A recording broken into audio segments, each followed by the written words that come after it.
ಒಬ್ಬ ಭಕ್ತರು 40 ವರ್ಷದಿಂದ ಮಂತ್ರಾಲಯಕ್ಕೆ ಬರಬೇಕು, ರಾಘವೇಂದ್ರ ಸ್ವಾಮಿಗಳ ದರ್ಶನ ಮಾಡಬೇಕು ಅಂತ ಪ್ರಯತ್ನ ಪಡ್ತಾ ಇದ್ರಂತೆ. ಏನು ಮಾಡಿದ್ರು ಮಂತ್ರಾಲಯಕ್ಕೆ ಬರಲಿಕ್ಕೆ ಅವರಿಗೆ ಏನೋ ಅನಾನುಕೂಲಗಳಾಗ್ತಾ ಇತ್ತು. ಅವರು ರಾಘವೇಂದ್ರ ಸ್ವಾಮಿಗಳನ್ನ ನನ್ನ ಸೇವೆಯಿಂದ ಒಲಿಸಿಕೊಂಡು ನಾನು ಅವರು ಮಂತ್ರಾಲಯಕ್ಕೆ ಹೋಗಿ ಅವರ ದರ್ಶನ ಮಾಡಬೇಕು ಅಂತ ಹೇಳಿ ತಾವು ಆರಂಭಿಕ ಶಿಕ್ಷಣದಿಂದ ಶಾಸ್ತ್ರಾಭ್ಯಾಸವನ್ನ ಒಬ್ಬ ವಿದ್ವಾಂಸರಲ್ಲಿ ಶುರು ಮಾಡಿಕೊಂಡು ಹೋದರು.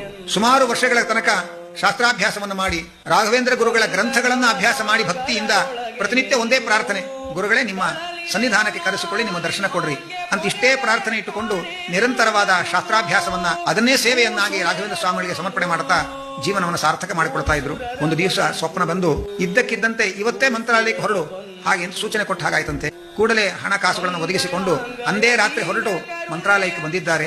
ತಮಗೆ ಸೂಚನೆ ಕೊಟ್ಟು ತಮ್ಮ ಸನ್ನಿಧಾನಕ್ಕೆ ಕರೆಸಿಕೊಂಡ 40 ವರ್ಷದ ಸಾಧನೆಯ ಫಲವಾಗಿ ಮಂತ್ರಾಲಯದಲ್ಲಿ ರಾಘವೇಂದ್ರ ಸ್ವಾಮಿಗಳ ದರ್ಶನ ಭಾಗ್ಯವನ್ನು ಪಡೆದ ಭಕ್ತರು ಆ ಬೃಂದಾವನಕ್ಕೆ ಪ್ರದಕ್ಷಿಣೆ ಬಂದು ಭಕ್ತಿ ಪರವಶರಾಗಿ ಕಣ್ಣು ಮುಚ್ಚಿ ಆನಂದ ಬಾಷ್ಪವನ್ನು ಸುರಿಸ್ತಾ ಕೈ ಮುಗಿದು ರಾಘವೇಂದ್ರ ಗುರುಗಳ ಮುಂದೆ ನಿಂತು ಪ್ರಾರ್ಥನೆ ಮಾಡಿ ಸ್ತೋತ್ರ ಮಾಡ್ತಾ ಇದ್ದಾಗ ಒಂದು ಕ್ಷಣ ಅವರಿಗೆ ಮೈ ರೋಮಾಂಚನವಾಗಿ ಆಯಿತು.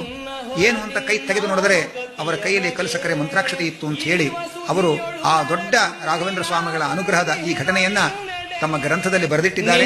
ಹೊರತಿನ್ನಾರು ಗತಿಯನಗೆ ಈ ವಸುಧಿಯೊಳು ನರ ಕುನ್ನಿನ ಬಂದಿಹೆನೋ ನಿನ್ನಡೆಗೆ ಗುರು ರಾಘವೇಂದ್ರ